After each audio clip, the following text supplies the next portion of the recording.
sa ating mga upuan para sa pagpapatuloy ng ating programa.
Minamahal naming nanay, tatay, mami, daddy, tito at tita, ikinararangal ko na ipakilala sa inyo ang galing sa hirap, subalit nagsumika, ang muling magbabalik ng ningning at gloria ng lungsod ng Maynila, ang nag-iisang Yorme Isko Moreno Tumagoso.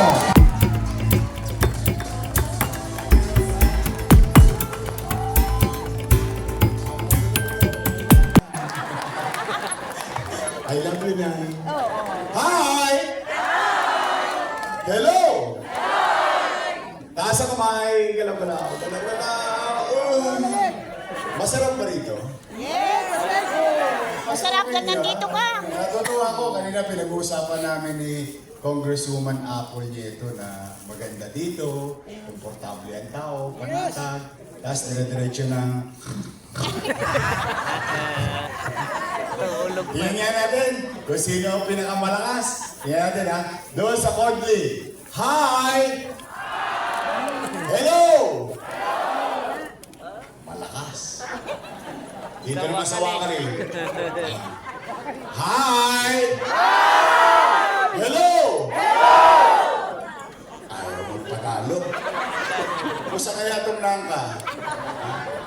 Hi! Hello! Gising na gising ang mga minamahal kong lolo't lola. Sa nanay tatay ko. Kamusta kayo? Mabuti! Ay, salamat sa Diyos. Salamat sa Diyos. I love you. Yorme! Babalik na ako. O, ligo ka na, hindi na ako galit. Uwi ka na. Good, salamat sa Diyos eh. Dala ng Tama! buhay tayong lahat. Oh. Kahit anong hirap ng buhay na dinaranas natin, maraming salamat sa Diyos. Sapagkat kung inyong maalala, 2-3 years ago, lahat tayo nangangamba. Natatakot tayo. Dalawang pinangangambahan natin. Kaligtasan, dala ng COVID-19, at pagkagutom, dala ng masama ang sitwasyon sa hanap buhay ng tao. Okay, kaya salamat sa Diyos. Kahit papano, nakaraos tayo. Nakatawid tayo. Buhay tayong lahat.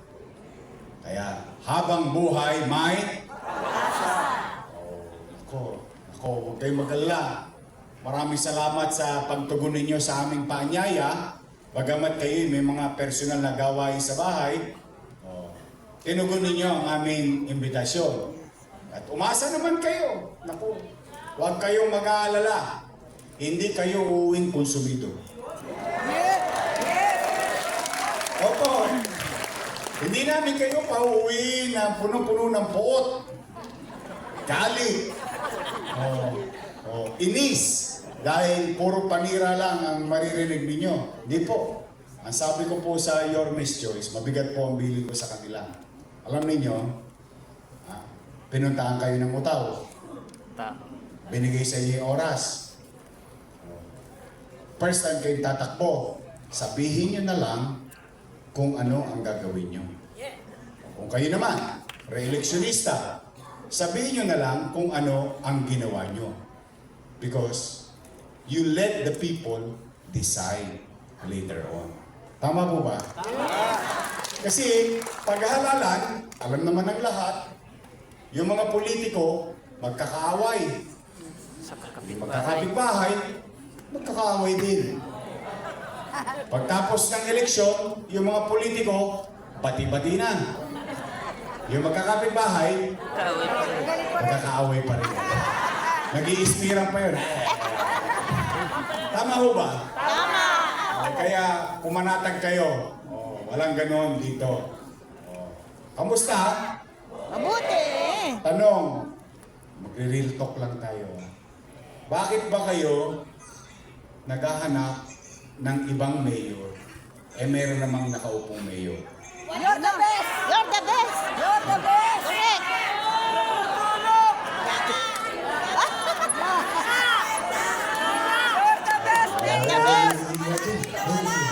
Easy. Puso mo, nakadikit lang yan. Sabi ko, okay, magagalit eh. Hindi, kaya ko naman yun naitanong. Ang pinagtataka ko kasi, kahit bago pa mag-October 8, pag umiikot ako sa Maynila, ang sinisigaw ng tao, bumalik ka na. Opo! Bumalik ka na. Opo! Bumalik ka na. Hindi, kaya ako nangangamba. Bakit po ako nangangamba? Dahil yung mga nakaupo, mahal ko po yung mga yan. Sa totoo lang, ano lang tayo mag-rito? Alaga ko po yung mga yan. Opo. For 20 years. Bakit po? Dahil sa pagtanaw ko ng utang na loob kay Danny Lacuna. Opo, Alam tama niyo naman po. yan pare-pareho. At tayo naman, isa sa ugali ng mga Pilipino, nakakaiba, natin pinagmamalaki, itinatangos natin ng ilong. Yung pagtanaw ng utang na loob. Tama po ba? Tama! At ang utang na loob, walang katapusang bayaran. Yes. Tama naman. Opo. Kaya, yung hindi nakamit ni Boss Danny, nagtulong-tulong tayong lahat, naiayos natin sila. at nailagay sila sa pwesto. Ngayon, kung sila ay nagbuti sa trabaho o hindi, ay hindi naman ako para humusga. Taong bayan naman ang huhusga noon. Tama po ba? Tama. O, tingnan natin kung talaga bang naarugan natin. Kung naisaayos pa natin sila. O, tingnan po natin. Una, Philip Lacuna. Nakaupo? Opo. Nakaupo. Lay Lacuna. Nakaupo? Opo. Nakaupo. Dennis Lacuna. Nakaupo. Asawa ni ate. Nakaupo. Si ate. Ilan sila? Happy? Masaya naman ako. Masaya naman ako kasi alam mo, pag tumatanaw ka ng utang na loob, talagang pinipilit mong gampanan yung obligasyon na yun. Ayan, nandoon na sila. Tingnan po ninyo. Maghanap kayo ng kahit isang dumagoso sa City Hall ngayon. Opo. Wala. Kahit isa lang. Wala. Alam niyo bakit? Isinantabi ko muna yung mga anak ko, inayos ko muna yung mga anak ni Boss Danny. Ngayon, dahil tayo naman, hindi lang bilang Manileño, bilang Pilipino, nag-agree tayo na ang pagbayad ng utang na loob ay walang katapusan. Tama. Ang pakiusap ko naman, baka naman po pwede, sa ibang paraan na lang ako magbayad ng utang na loob sa kanila. Bakit? May utang na loob din naman ako sa taong bayan eh. Tama naman. Kundi dahil sa Diyos at sa inyo, wala rin ako sa kinalalagyan ko ngayon. Tama naman. Tama. Masama bang makinig ako? Ang nagsisigawan, taong bayan, bumalik ka na. Bumalik ka na. Bumalik ka na. Biglang nagalit sa akin, wala nang babalik!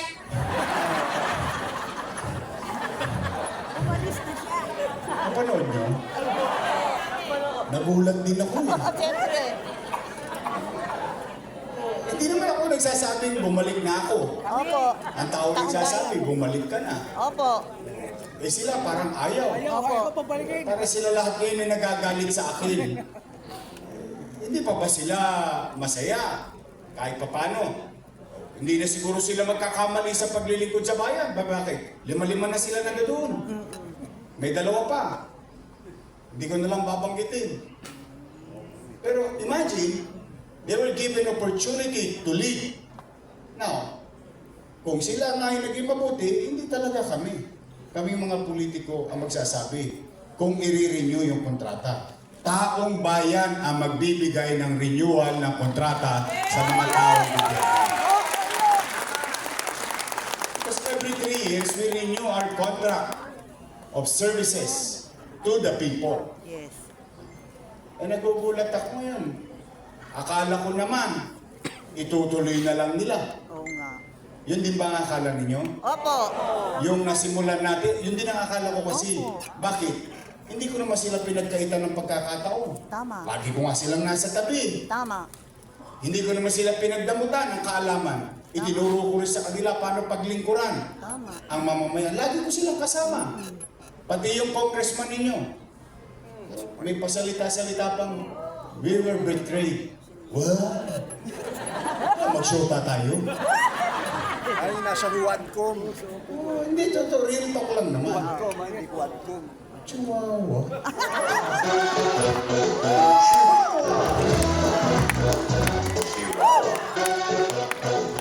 Ang taba din ng utak ng audio man dito. Di ho ba? Bakit sila nagagalit? Oo nga naman. Tingnan ninyo. Ang buong akala natin, itutuloy na lang nila. Opo. Akala ko, akala nyo. Opo. Ngayon, ang mukat-mukat mo eh. Sasaglit lang ako nawala. Nalingat lang ako saglit, iniba-iba na nila. Tama. Tingnan po ninyo ha. Una, particular na to sa mga senior citizen. Tingnan ninyo ha. Kayo magpatotoo kasi ibang distrito, ibang senior, ito rin ang sinasabi nila. Opo. Totoo ba na kapag hindi mo nakuha yung pension mo ng first quarter, wala na siya at forfeited na siya sa second quarter? Yes. Totoo yun. Totoo? Opo. O, di pare-pareho kayo ng ginawa sa inyo. Eh, nung araw sa atin, hindi. Opo. Ito magre-real talk tayo Opo. Magre-real talk tayo. Marami dito, inabot pa si Mayor Lacson. Wala na yung sinakson. Ayun. Si Mayor Villegas. Yes.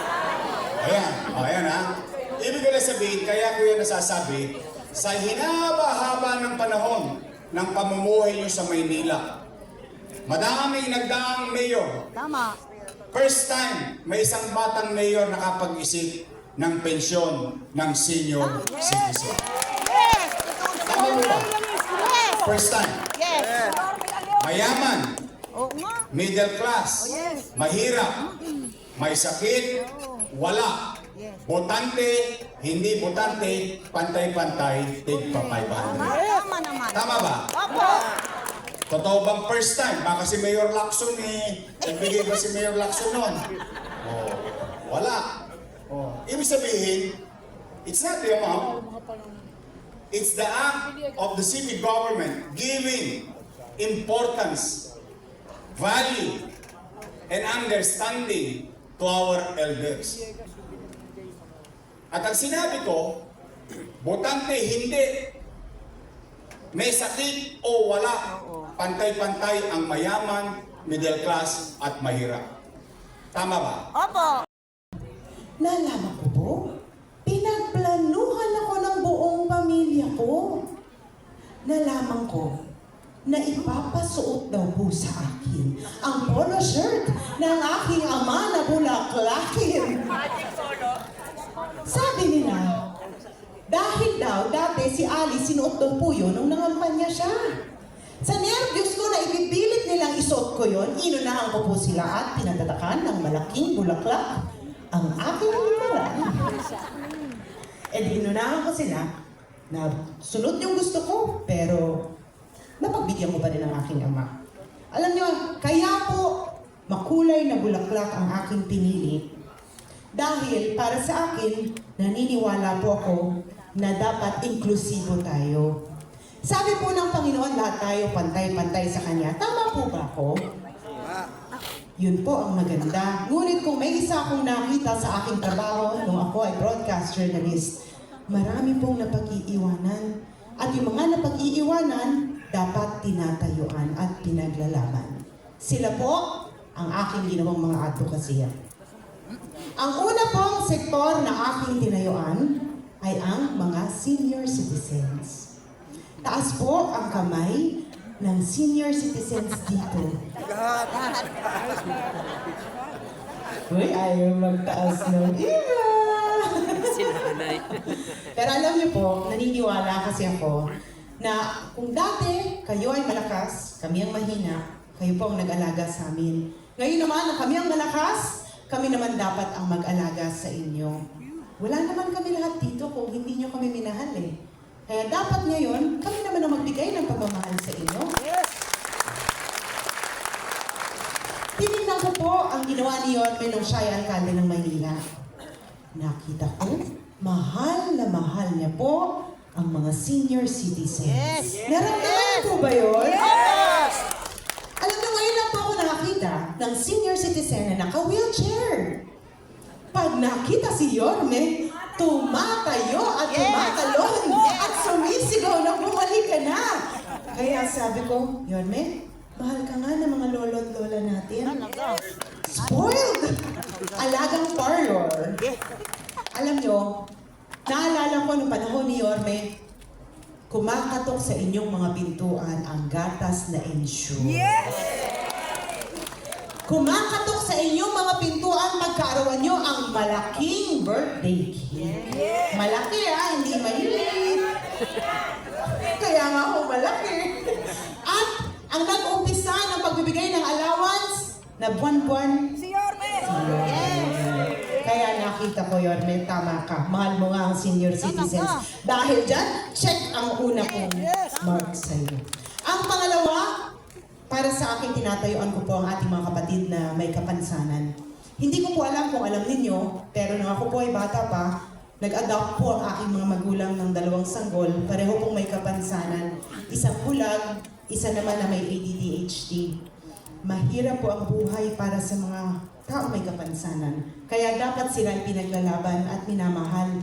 Dapat maramdaman nila ang kalinga ng gobyerno.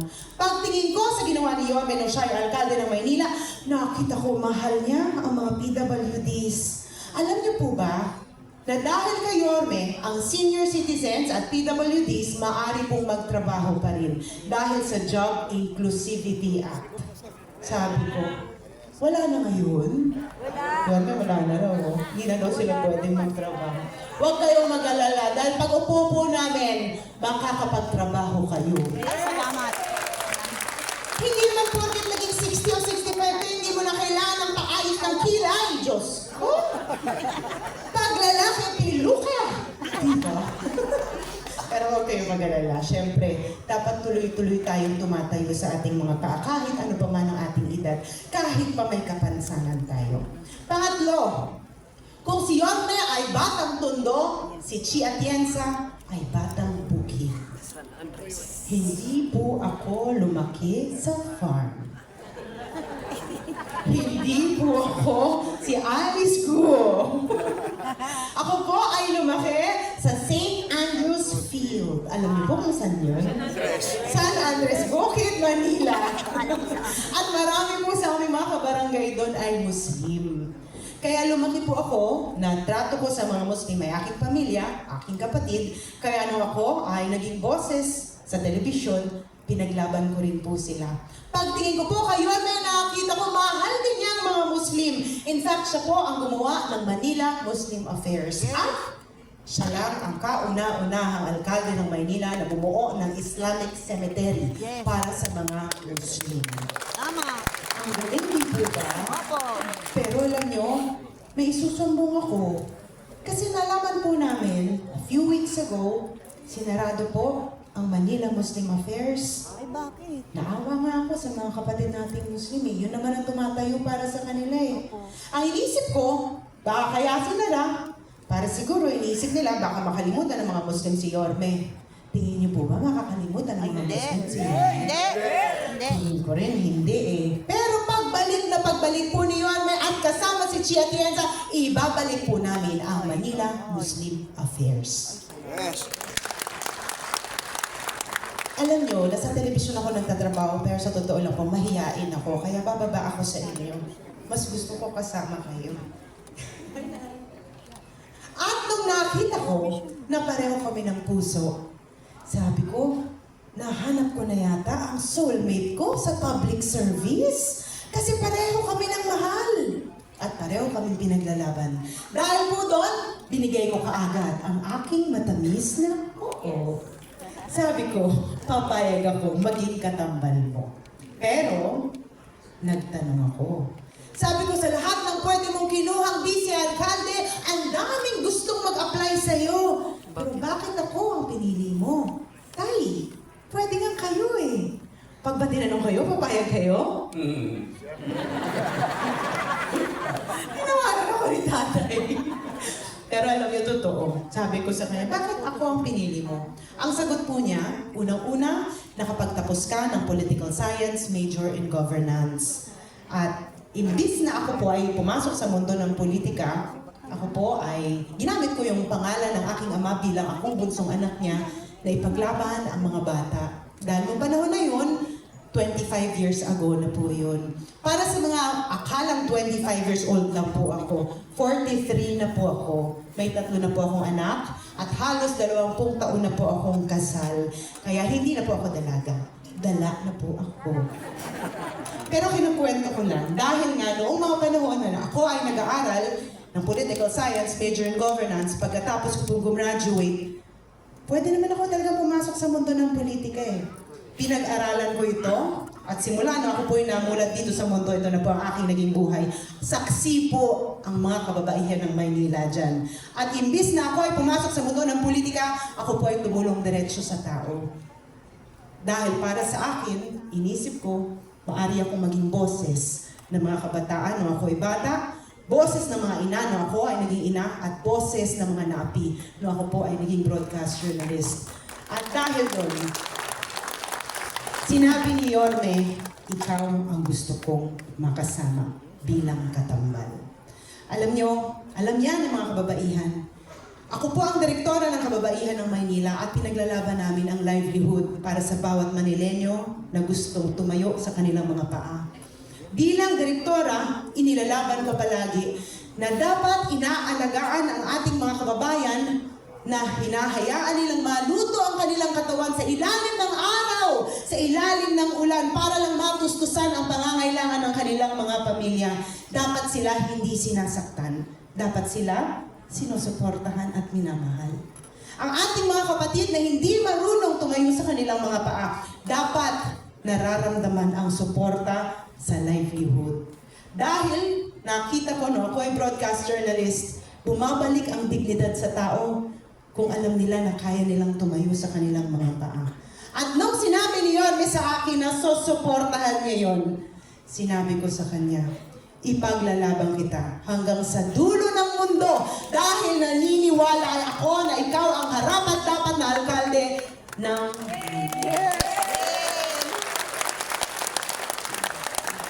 Alam niyo po, yan kakasabi niyo nga lang po eh.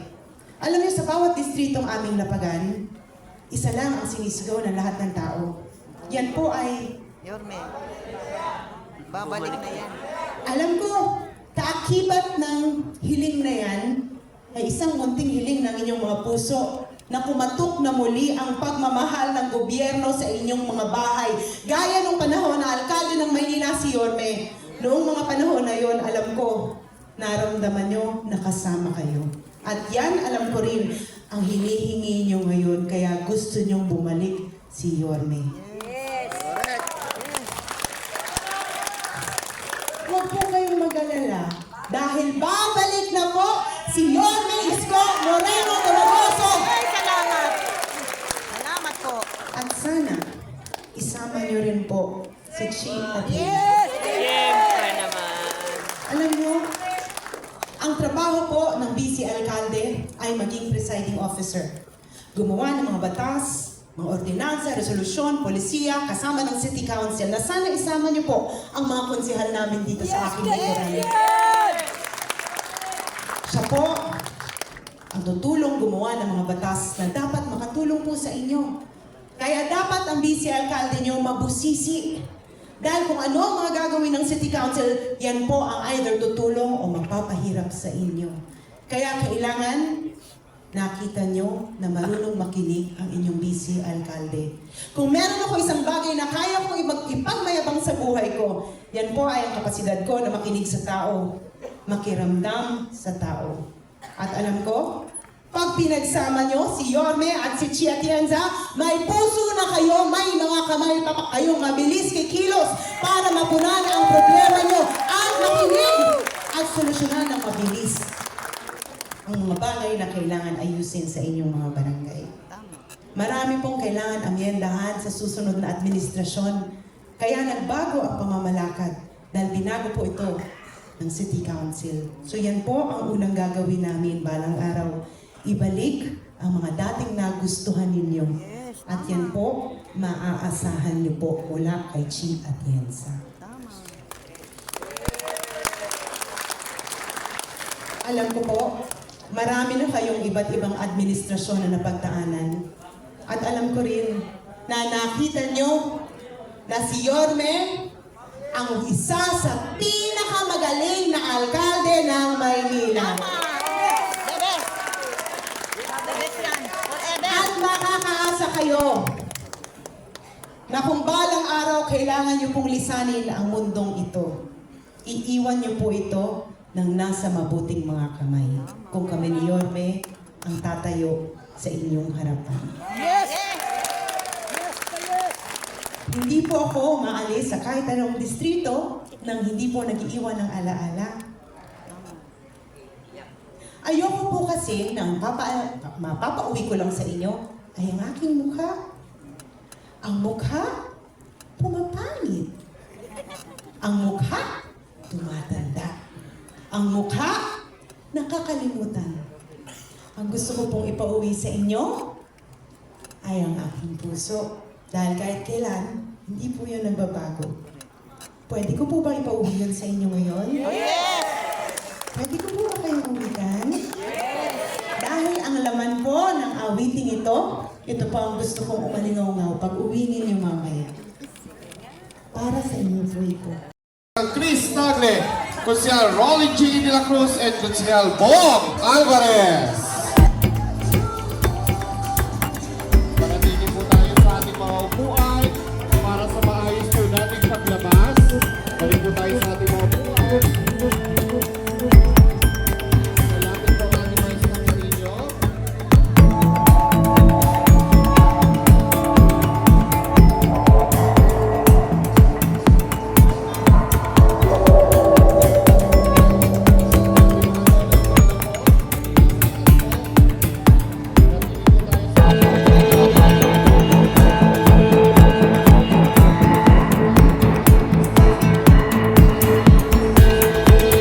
Baka na lang po kayo sa labas.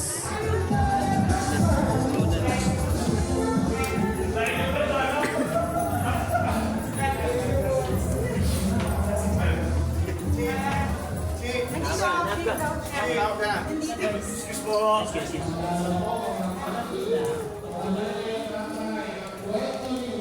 you.